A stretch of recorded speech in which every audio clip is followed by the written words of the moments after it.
Hey everyone, it's Bryony here. Welcome to Gear Tips Wednesday again.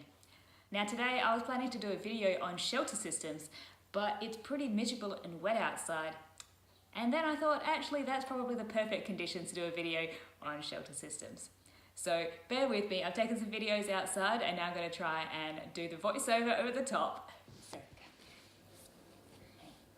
So shelter systems. Obviously super important for keeping you warm and dry while you're out at night times, but also potentially during the day as well if you encounter some dangerous or uncomfortable weather that you might have to sit out through. I'll start with the easiest possible option for sleeping out at night time.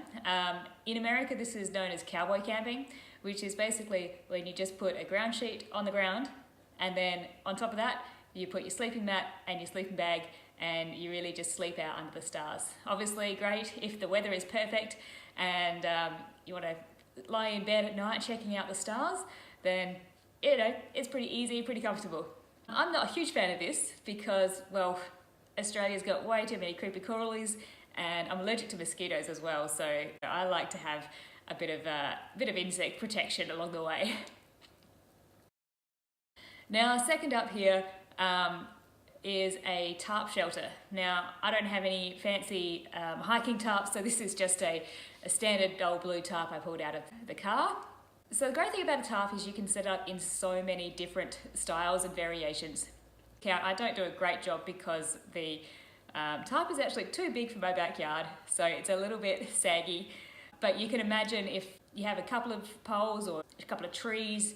And it doesn't have to be the classic A-frame, you can do all sorts of different styles when you have a tarp. So super versatile options available there. Another great option with the tarps is of course you can use it in conjunction with hammocks. Now I don't have a hammock so I can't show you that one, but hammock you string it up between two trees, you hang the tarp in a straight line above that which protects you from the rain, and a lot of the hammocks these days they can have inbuilt bug meshes, bug nets and stuff as well, so they're really quite amazing. The only problem is you have to find a place that's got trees. Once again, just chuck down a ground sheet, your sleeping mat and sleeping bag on top and you're set to go. So tarps will give you some protection from the rain, no protection from those creepy crawlies and flying bugs though.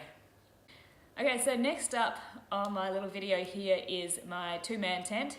Now you can see with this one, I've spread it out on the ground, I've pegged down the base, and then I've just laid the fly over the top of the whole thing, and I'm trying to put the poles in sort of underneath that, working blind a little bit. The reason is you can probably see the rains coming down reasonably heavily right now, so if I were to do this, usually I just have the fly off to the side, but then my inside of my tent would be getting wet the whole time as well. So what I'm trying to do here is trying to keep the inside of my tent dry while I'm setting it out.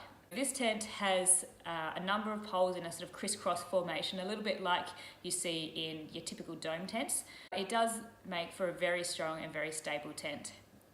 This tent will withstand a huge amount of horrible winds and terrible weather. I've actually had it out in hail and thunderstorms a couple of times and slept really well. So just tensioning up the fly now.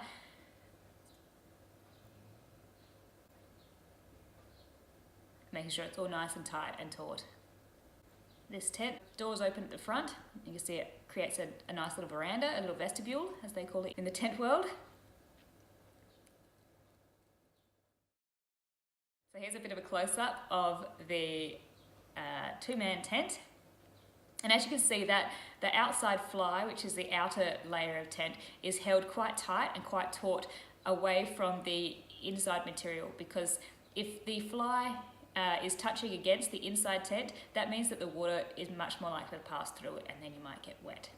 But as you can see in here, it's all nice and dry. You can see there's enough space for two people in there, and you can see it's also hasn't got a whole lot of mesh, so it's quite a winter weight tent. It's very warm and very cozy, and you can see that big vestibule out the front as well.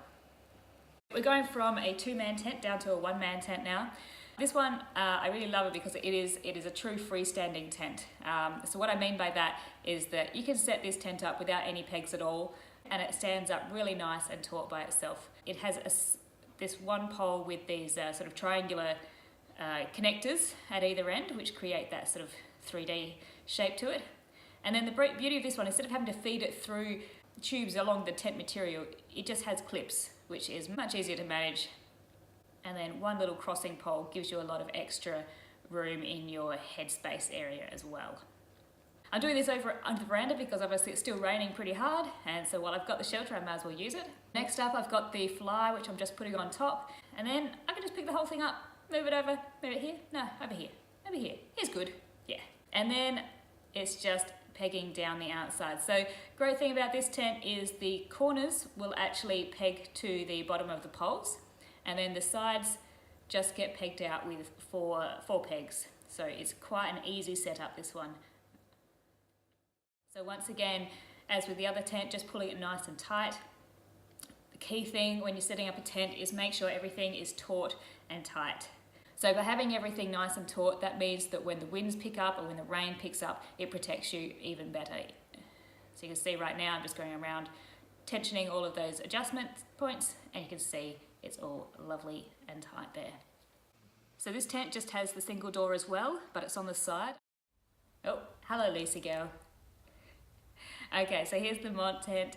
Obviously one person, so it's a lot smaller on the inside. Now this is my very big sleeping bag, so it does take up a lot of the space in there, but it is very, very cozy and also quite warm. You can see it has solid around the bottom and then mesh up around the top of the inner, which gives you a lot more ventilation.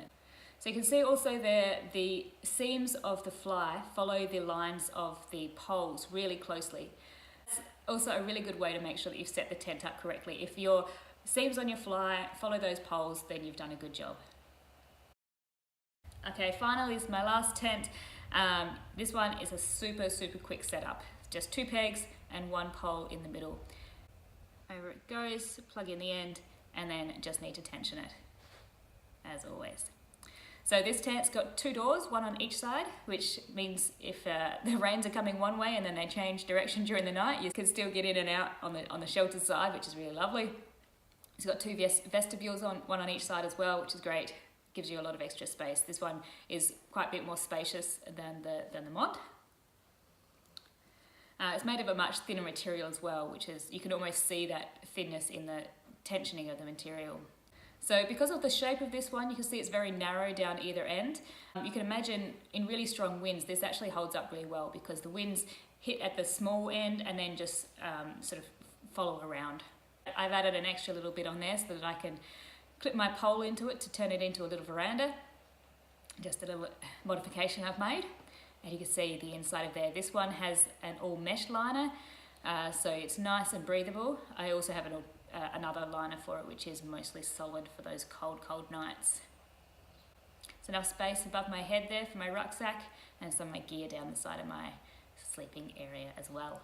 So there you have it. There's a quick run through of some shelter systems that you might want to use when you are out and about on the trails. Cowboy camping, tarp camping, tents that have the crossover poles that are really strong, freestanding tents and tunnel tents. I didn't use that term before, but tunnel tents are single or multiple poles hooped in the middle with the ends tied down, and that was the last one that we looked at. So if you've got any questions about anything we ran through today, got any comments about what you like to use, pop them in the comments section below, and otherwise we'll see you next week.